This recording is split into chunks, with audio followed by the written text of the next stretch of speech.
The sound of laughter echoed through the pristine halls of the Pinnacle Shooting Academy as Sarah Chen stepped through the brass-framed entrance, her worn sneakers squeaking against the polished marble floor.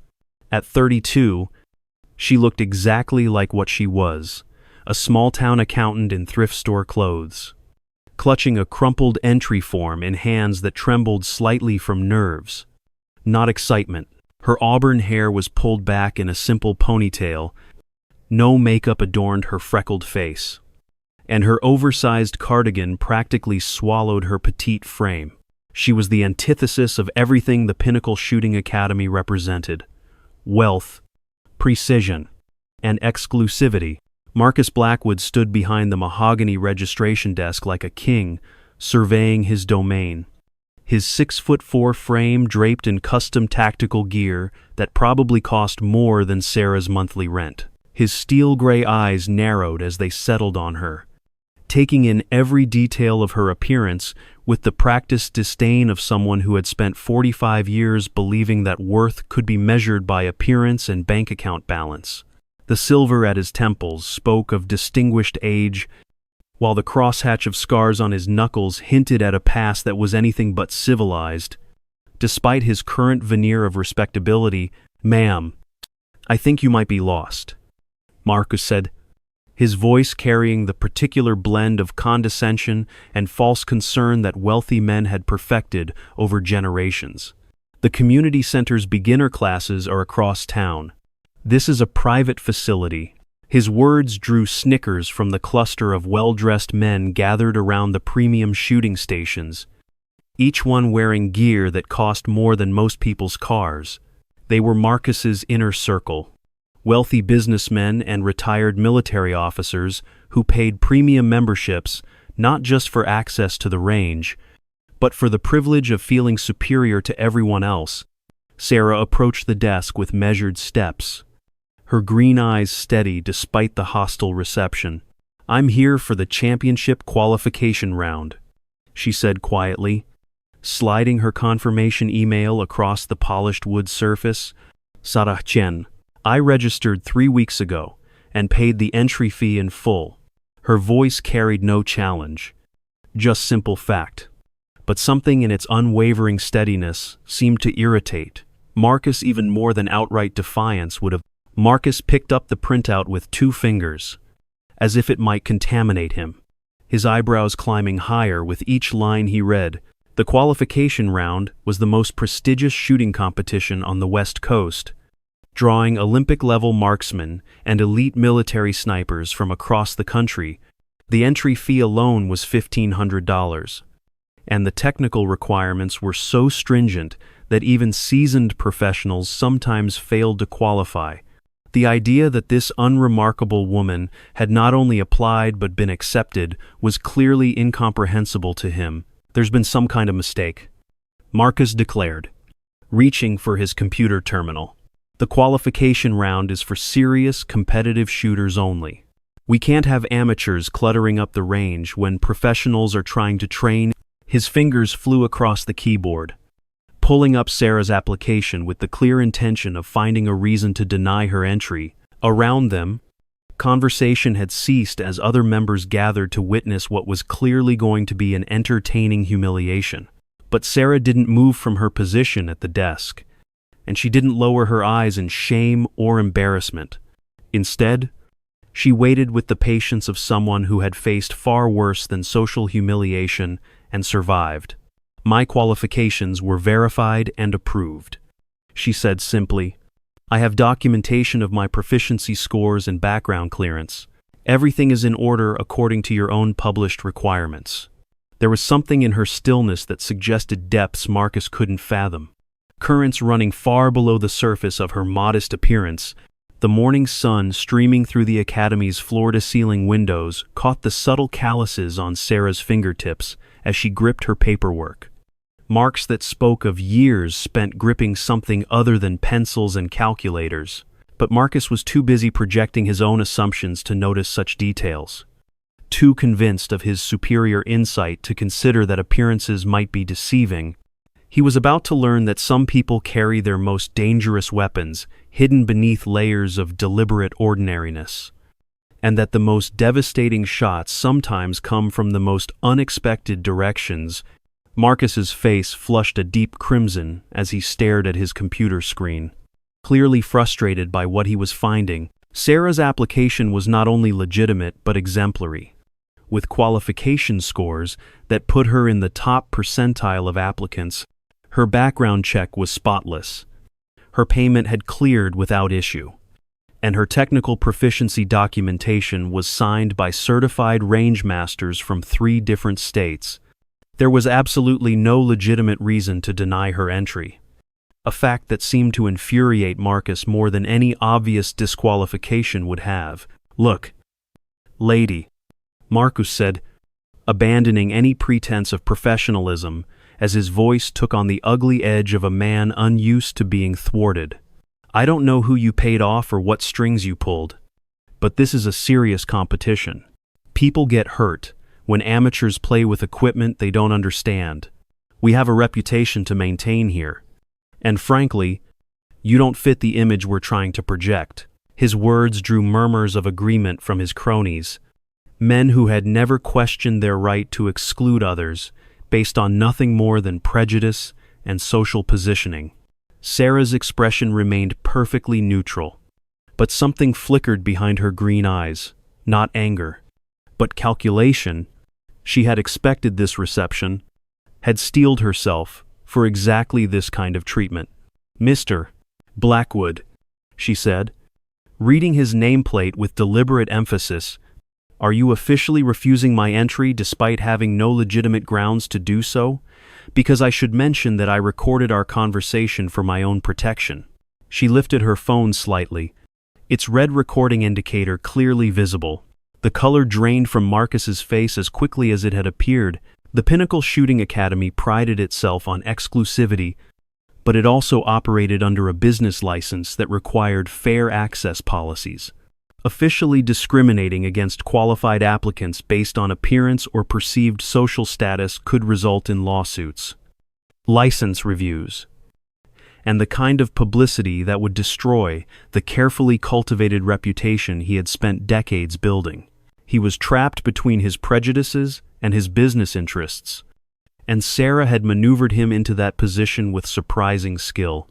"Of course not," Marcus said through gritted teeth, forcing a smile that looked more like a grimace. "We welcome all qualified shooters. However, I feel obligated to warn you that this competition is extremely demanding.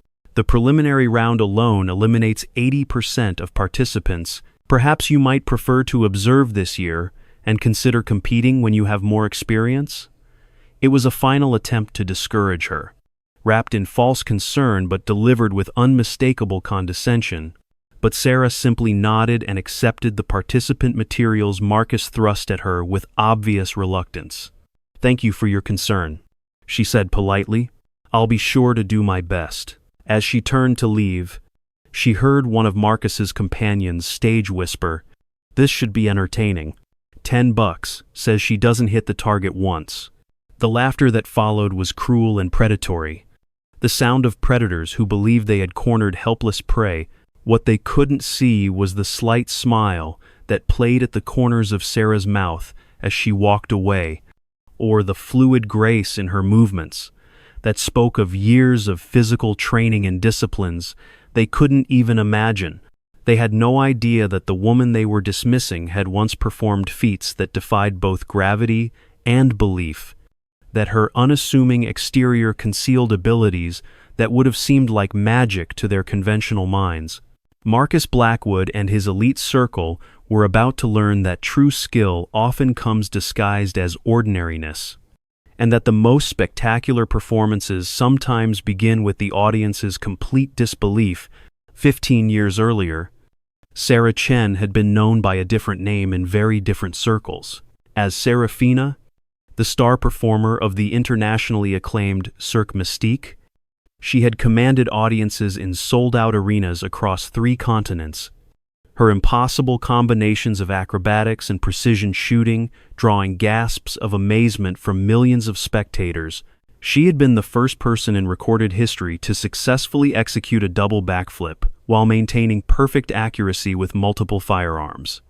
A feat that combined Olympic-level gymnastics with military-grade marksmanship in ways that seemed to violate the laws of physics.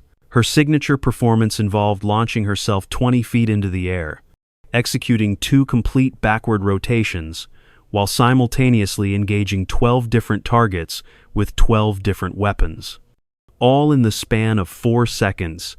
Sports scientists had studied slow-motion footage of her performances, trying to understand how the human body could maintain such precise motor control while experiencing the extreme spatial disorientation of rapid aerial rotation. Her secret lay not just in years of training, but in a rare neurological condition that allowed her brain to process spatial relationships and muscle memory in ways that most humans simply couldn't comprehend.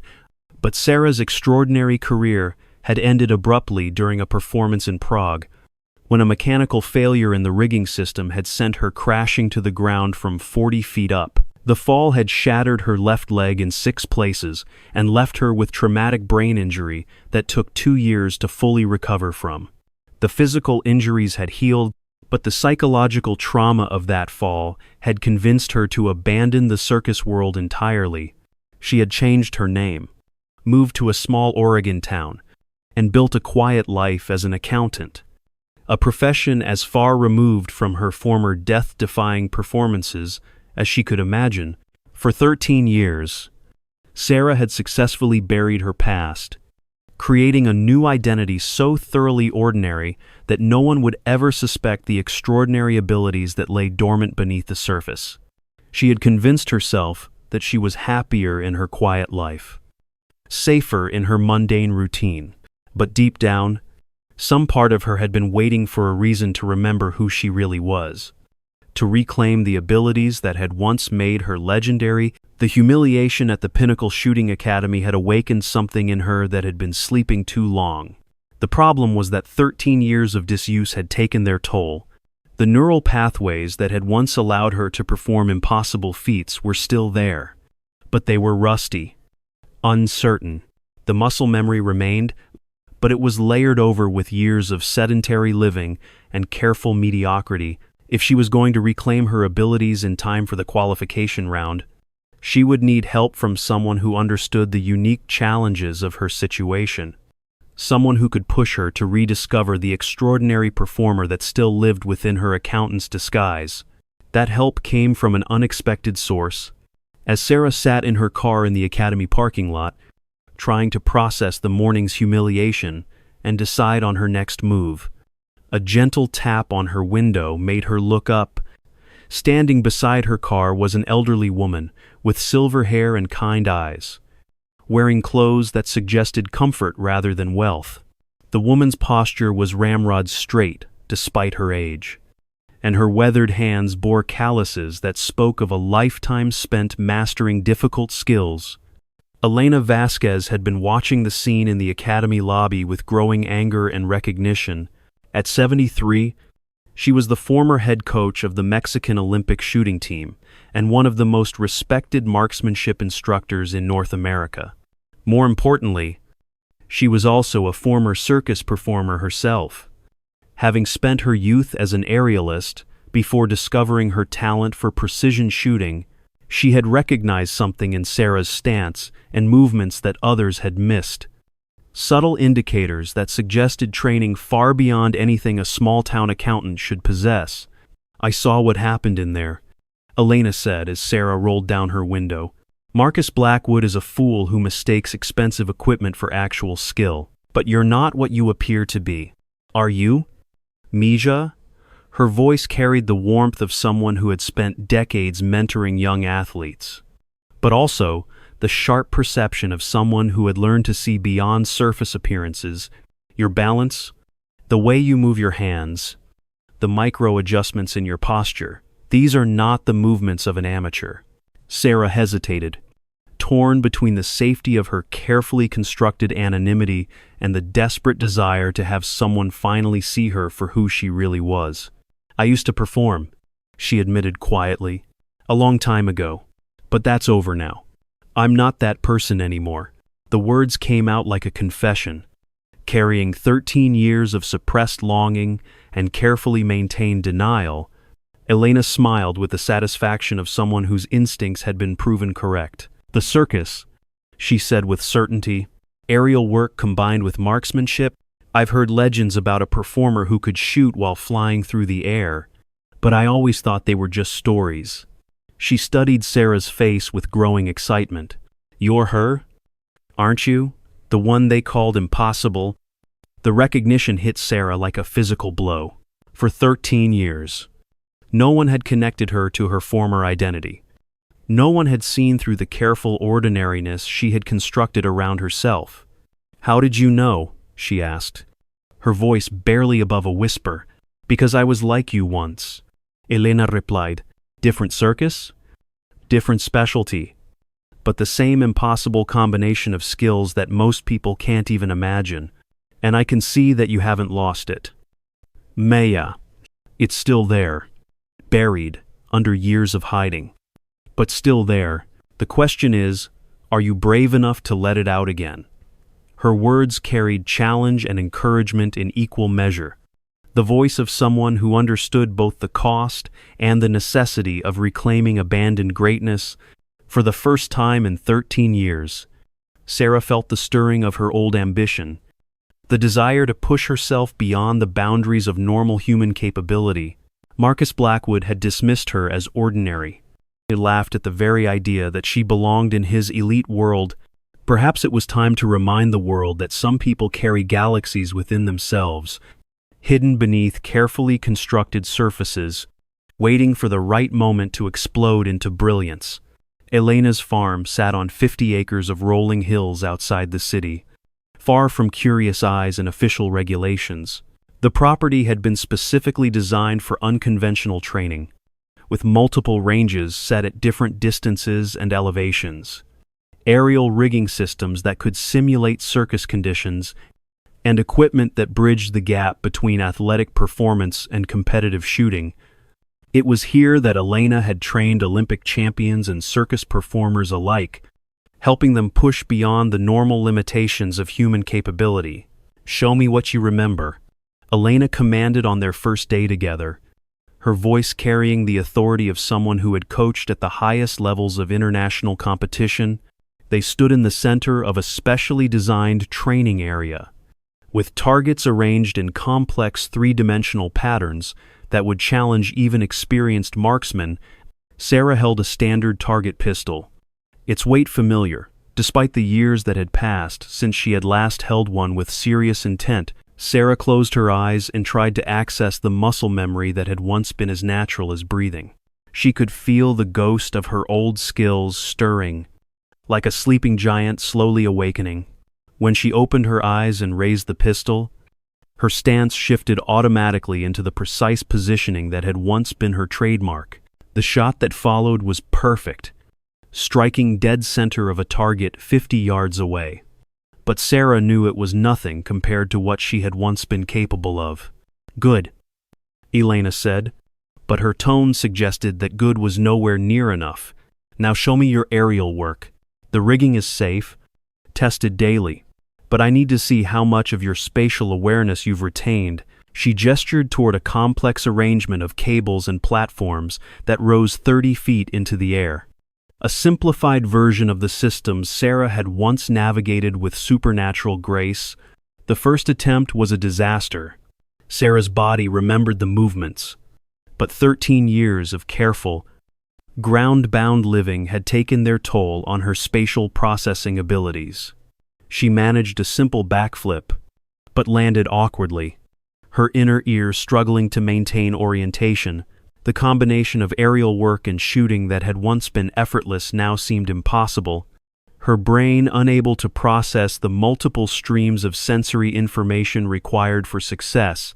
Again, Elena said simply, and again, until you remember who you are. For 3 weeks, Sarah trained with an intensity that surprised even herself. Each morning before dawn, she would drive to Elena's farm, and spend 8 hours pushing her body and mind to rediscover capabilities that had once defined her entire existence. Elena was a demanding coach, accepting nothing less than perfection and pushing Sarah past every excuse and limitation she tried to impose on herself. The breakthrough came during their 4th week of training. Sarah was practicing her double-backflip sequence, trying to land in position to engage multiple targets while her body was still settling from the aerial rotation. She had failed the combination 17 times in a row, her frustration building with each unsuccessful attempt. On the 18th try, something clicked. Her brain suddenly remembered how to process the complex spatial relationships required for the maneuver, and muscle memory that had been dormant for over a decade suddenly blazed back to life. She launched herself into the air with explosive power, her body rotating with mathematical precision through 2 complete backward revolutions. At the apex of her 2nd rotation, while her body was completely inverted and moving at maximum velocity, she drew her pistol and engaged 6 targets in rapid succession. Each shot found its mark with deadly accuracy, the bullets striking their targets, even as Sarah completed her rotation and landed in perfect shooting stance. Elena's whoop of excitement echoed across the training ground. "There she is," the older woman cried. "There's the performer the world thought was lost forever." For the first time in weeks, Elena's face showed pure joy rather than determined coaching. "Mia, what you just did is not humanly possible, and yet you did it anyway, because you are not bound by normal human limitations." But Sarah barely heard the praise. She was lost in the euphoria of rediscovering her most essential self. The person she had been before fear and trauma had convinced her to hide her light under a bushel of deliberate mediocrity. The double-backflip shot felt like coming home after a 13-year exile, like remembering a language she had thought was lost forever. For the first time since her accident in Prague, Sarah felt truly alive.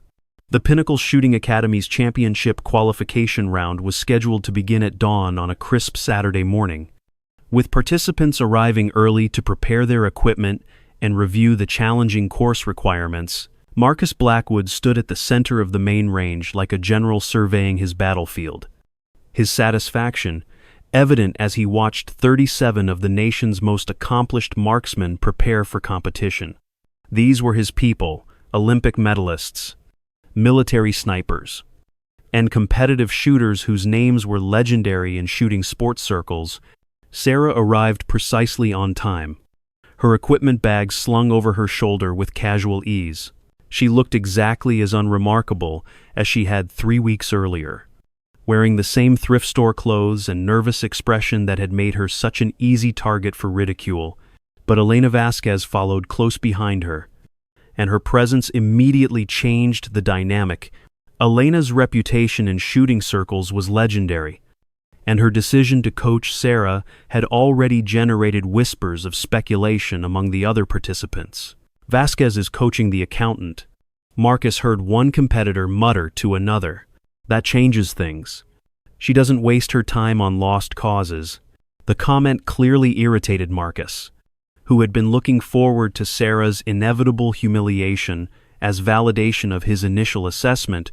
Elena's involvement suggested that perhaps his judgment had been less perfect than he had assumed. The qualification round consisted of 5 increasingly difficult challenges designed to test every aspect of marksmanship skill under conditions that would challenge even the most experienced shooters. The first stage was conventional precision, shooting at various distances. The second involved moving targets and time pressure. The third tested accuracy under adverse environmental conditions. The fourth required rapid engagement of multiple targets from awkward positions, and the fifth was a mystery challenge that would be revealed only to those who successfully completed the first 4 stages. Sarah performed adequately in the first 3 stages, demonstrating solid technique and respectable accuracy that placed her roughly in the middle of the remaining field.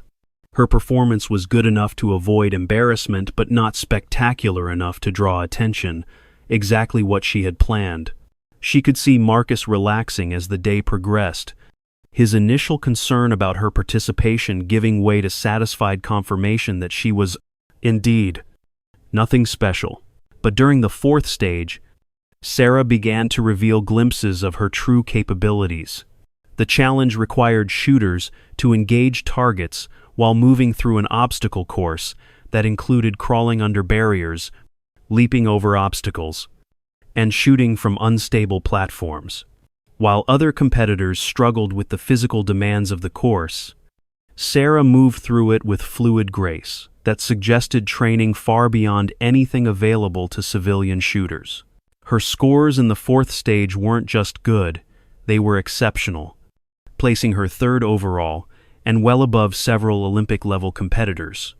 The casual conversation among spectators ceased as people began to pay serious attention to the small woman who was quietly dismantling assumptions about talent and capability. Marcus's face darkened as he watched Sarah's performance, his earlier confidence evaporating as he realized that perhaps he had seriously underestimated his unwelcome participant. "Interesting technique," commented James Morrison, a former Navy SEAL whose own performance was considered the gold standard for tactical shooting. "She's not just hitting targets, she's dancing through that course like it was choreographed specifically for her. That's not normal civilian training." His observation drew nods of agreement from other military veterans in the crowd, men who recognized movement patterns that spoke of training and disciplines they couldn't quite identify. As the field narrowed to just 8 participants for the fifth and final stage, tension filled the air like electricity before a storm. Sarah had not only survived the cuts but had advanced as one of the top performers, a development that no one, least of all Marcus, had anticipated. The mystery of the final challenge was about to be revealed, and Sarah felt the familiar pre-performance excitement that she hadn't experienced in over a decade. Whatever the challenge, she was ready to remind the world what true mastery looked like. Marcus stepped forward to address the 8 remaining competitors, his face a mask of forced professionalism that couldn't quite hide his frustration with how the day had developed. "Congratulations on advancing to the final stage," he announced, his voice carrying across the suddenly quiet range. "This year's ultimate challenge is designed to test not just accuracy, but creativity and adaptability under extreme pressure.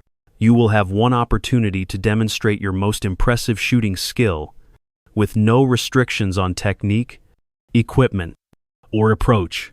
You will be judged on accuracy, difficulty, and artistic merit." The announcement sent murmurs of excitement through the remaining competitors. This was unprecedented, a completely open-ended challenge that would allow each shooter to showcase their individual specialties without constraints. For most participants, it meant the chance to demonstrate techniques they had perfected over decades of training. For Sarah, it meant the opportunity to reveal abilities that no one in the shooting world had ever witnessed before. Marcus continued with obvious reluctance. "The contestant who delivers the most impressive performance will not only win this year's championship, but will also receive a $100,000 prize and automatic qualification for the International Masters Tournament." His eyes lingered on Sarah with unmistakable hostility. "Additionally, the winner will be invited to join the Pinnacle Academy's board of directors. With all the privileges and responsibilities that entails, the stakes were now impossibly high. This wasn't just about winning a competition, it was about fundamentally altering the power structure of the most exclusive shooting academy in the country." For Marcus, the idea of Sarah joining his board was unthinkable, a corruption of everything his institution represented. For Sarah, it represented the chance to transform an exclusionary system from the inside to ensure that future talents wouldn't face the kind of discrimination she had encountered. As the other competitors began preparing for their final demonstrations, Sarah felt the last vestiges of her accountant persona falling away. 13 years of careful ordinariness were about to be incinerated in a display of capability that would redefine everyone's understanding of what was humanly possible. She began her own preparations with methodical precision, assembling equipment that drew curious glances from competitors who couldn't quite understand what she was planning. Elena approached with a final piece of advice. "Remember, Maya," she said quietly, "they expect to see good shooting. They expect to see impressive technique. What they don't expect is magic. Give them magic." Her words carried the weight of decades spent pushing human beings beyond their perceived limitations. The wisdom of someone who understood that true artistry lay not in technical perfection, but in transcending the very idea that limitations existed. Sarah nodded, feeling the familiar calm that had always preceded her most spectacular performances. In a few minutes, she would either reclaim her place among the world's most extraordinary performers or fail spectacularly in front of people who already doubted her worth. Either way, she was done hiding. The world was about to meet Serafina again, whether it was ready or not. The 7 competitors before Sarah delivered demonstrations that were genuinely impressive by any conventional standard. James Morrison executed a flawless exhibition of tactical shooting that showcased decades of military expertise. Rebecca Torres, an Olympic silver medalist, demonstrated precision that bordered on mechanical perfection. Each performance drew appreciative applause from the crowd, which had grown significantly as word of the unprecedented final challenge spread throughout the shooting community. But Sarah barely watched their performances. She was deep in the pre-performance meditation that had once been as essential to her routine as warming up her muscles. Her mind was systematically reviewing every aspect of the sequence she was about to attempt: the precise angle of launch, the timing of each rotation, the muscle memory required to draw and fire while experiencing extreme spatial disorientation. She had performed variations of this routine thousands of times, but never under these circumstances, never after 13 years of dormancy, and never with stakes this high. When Marcus finally called her name, Sarah stepped into the center of the range with quiet confidence that immediately commanded attention. She had changed into form-fitting athletic wear that allowed unrestricted movement, and her equipment setup was unlike anything the crowd had ever seen.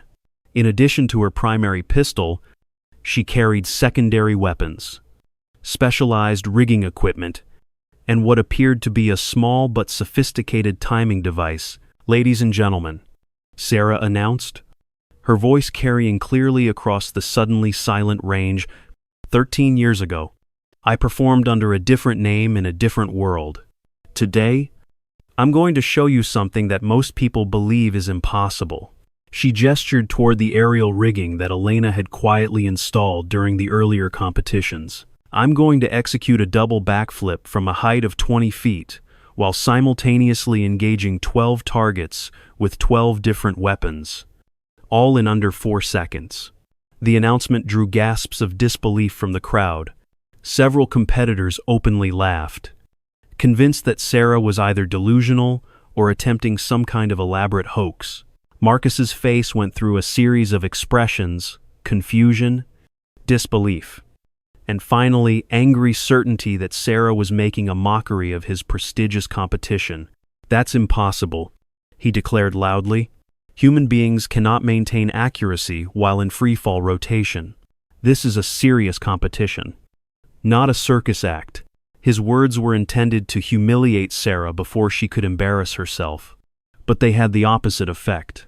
Several people in the crowd began to connect dots they hadn't previously considered, remembering legends about a circus performer who had once achieved exactly what Sarah was claiming she could do. Sarah smiled with genuine warmth for the first time since arriving at the academy. "You're absolutely right, Mr. Blackwood," she said. "It is impossible. That's what makes it magic." She walked to the base of the aerial platform with fluid grace, her movements already shifting into the pre-performance rhythm that had once been as natural as breathing. "I used to be known by a different name. Perhaps some of you remember hearing stories about Serafina of Cirque Mystique." The recognition rippled through the crowd like wildfire. Serafina was a legend in performance circles, a mythical figure whose impossible feats had been witnessed by millions but never successfully replicated by anyone else.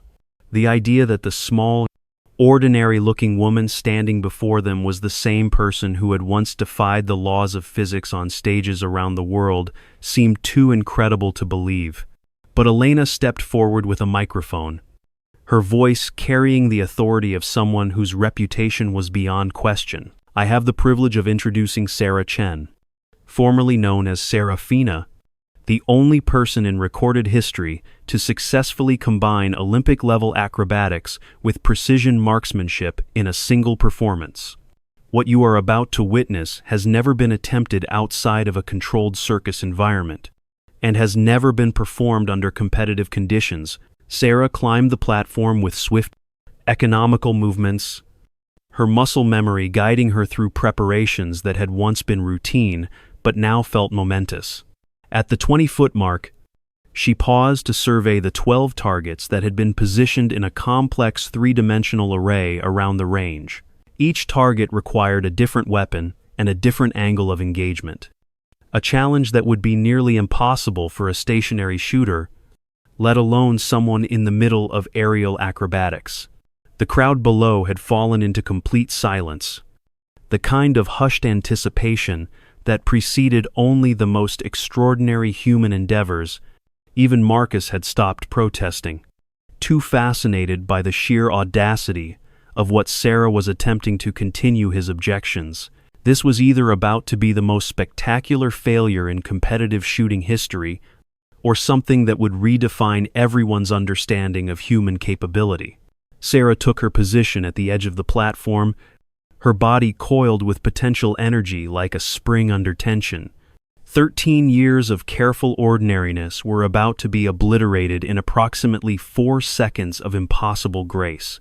She looked down at the crowd one final time, her eyes meeting Marcus's with unmistakable challenge, then launched herself into space with explosive power that seemed to defy her modest physical appearance. The double backflip unfolded like a perfectly choreographed dance between human will and the laws of physics. Sarah's body rotated through space with mathematical precision, each movement calculated to position her for the complex sequence of shots that would follow. During her first backward rotation, she drew her primary weapon and engaged the first 4 targets with mechanical accuracy. The reports of her shots echoing across the stunned range, her body continued its rotation, and at the precise apex of her flight, completely inverted and moving at maximum velocity, she executed the most challenging part of the sequence. While upside down and spinning through her second rotation, Sarah switched weapons and engaged the remaining 8 targets in rapid succession. Her shots came so quickly they sounded almost like automatic fire, but each bullet found its mark with supernatural precision. The timing device she carried registered the complete sequence at 3.7 seconds, well within her target of 4 seconds. And every single target showed perfect center hits. She landed in perfect shooting stance, her weapon secured and her balance flawless, as if she had simply stepped down from a curb rather than performed a feat that violated every assumption about human limitations. The silence that followed was profound, broken only by the distant sound of traffic from the city beyond. 400 spectators, including some of the world's most accomplished marksmen, found themselves completely unable to process what they had just witnessed. Elena was the first to break the spell, her applause starting slowly and building to thunderous intensity as the crowd gradually joined her. But it wasn't polite appreciation. It was the kind of overwhelming response reserved for moments when human beings transcend their perceived limitations so completely that the very definition of possible must be reconsidered. Marcus stood frozen in place, his face cycling through expressions of disbelief, wonder, and dawning recognition that his carefully ordered world had just been fundamentally altered. The woman he had dismissed as an ordinary accountant had just performed something that would be discussed and analyzed for decades to come, something that transformed her from curiosity to legend in the span of 4 impossible seconds. Sarah looked up at the crowd with calm satisfaction, no longer the nervous woman who had been laughed off the range 3 weeks earlier. "Mr. Blackwood," she called out, her voice carrying easily across the stunned silence.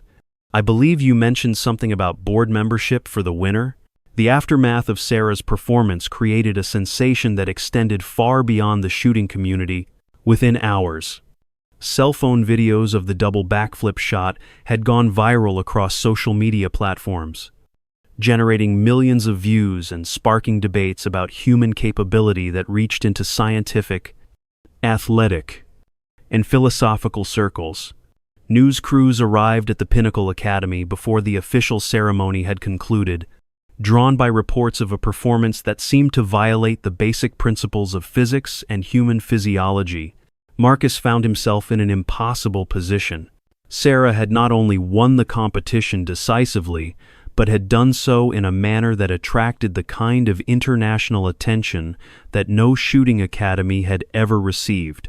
Denying her the promised prize and board position would be professional suicide, especially with dozens of witnesses and extensive video documentation of both her performance and his pre-competition promises.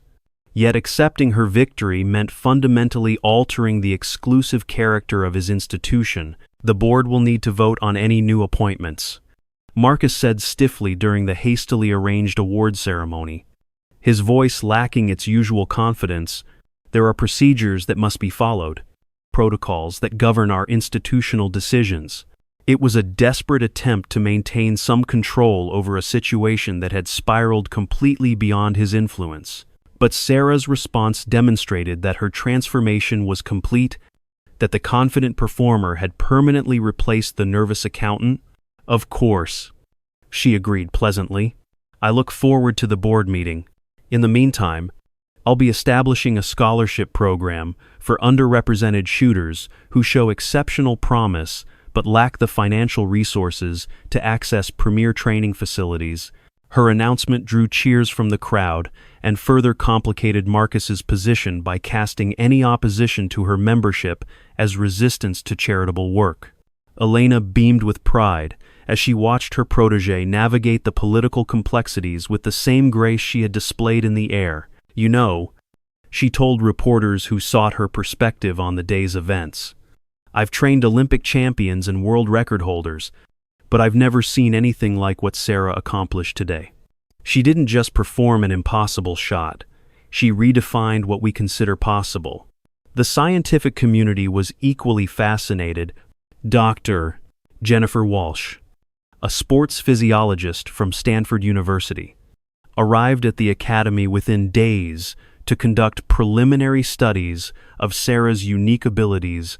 What Mrs. Reading Chen accomplished requires spatial processing capabilities that we didn't know existed in humans. Dr.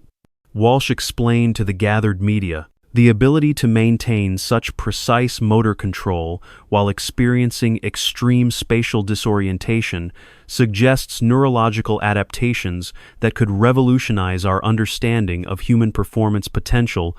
6 months later, the Pinnacle Academy bore little resemblance to the exclusive institution Marcus had built.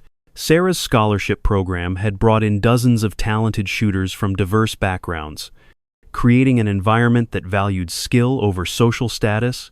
The Academy's reputation had evolved from exclusive club to genuine center of excellence, attracting serious athletes who were drawn by the opportunity to train alongside the woman who had redefined the sport.